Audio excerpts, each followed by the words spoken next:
Hello, everybody, and welcome to Forever Sports. And Wales going down to France, 43 points to nil. Not pretty scenes over Stade de France, and unfortunately, I think we are in for a very, very long season for Wales, who were really poor. France, very good, very, very good. Anton Dupont, absolutely brilliant in that first half. Gregory Aldred, man of the match. Both the French wings getting two tries. So very polished from France, but Wales, no, I just thought no direction on attack, no real intent, very slow at times, and after a good 17 minutes of defense and a couple of opportunities, didn't take their chance, and I think they're going to really, really regret that because I think that they could have potentially gotten something out of that game had they been a bit more ruthless, a bit more composed, and just in general a lot better. But before we look at some of the stats, I'm going to kind of go through it a little bit as the game went by. Please do smash a like on the video. Please do subscribe to the channel as well. We'll be live for all the Six Nations action throughout the weekend, so make sure you come and join us for the watch-alongs and be part of the channel. You're part of the community. We've got a lot of community going over here. So come and be part of it. So let's get into it, shall we? So if you have a look over here, these kind of the key events and how things happen. So Adesogby went over in the 17th minute. A brilliant little kick over the top from Anton Dupont. Set him up over there. Very nicely worked. Thomas Ramos making no mistake. It was then the turn of Biabari, who's always going to be involved, wasn't he? And again, good sort of work. A little bit of open play and a bit of a fractured Welsh defence, and Wales punished them.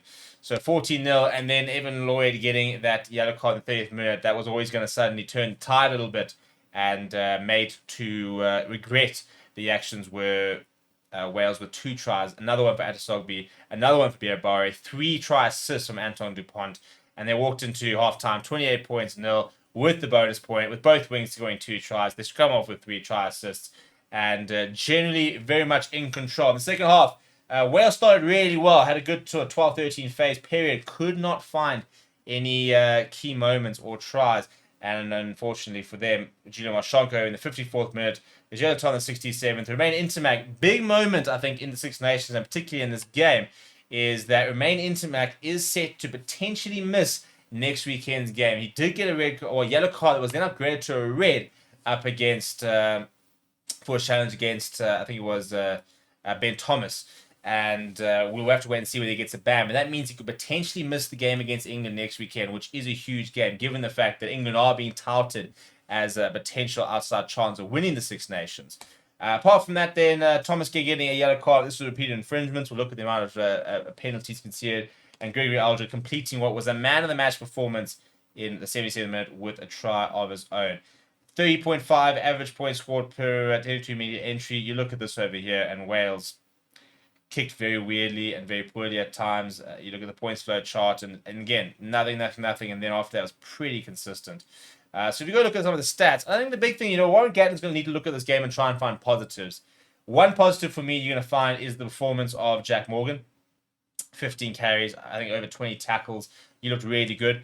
But when we look at some of the stats over here, worrying times. So 7 tries from France. I mean, absolutely scoring for fun. More carries coming from Wales, and I think that will worry them. The fact that it had more carries and just couldn't score a single point. Far too many turnovers lost from either side, really. But territory-wise, France dominating as expected. Possession-wise, 50-50 in the end. And again, France don't like a lot of territory. They're very happy to kick the ball deep. They're very happy to play the territory game, let you kind of come at them. I thought the scrums from Wales were actually surprisingly good. I think they were unlucky not to get a couple more scrum penalties, actually.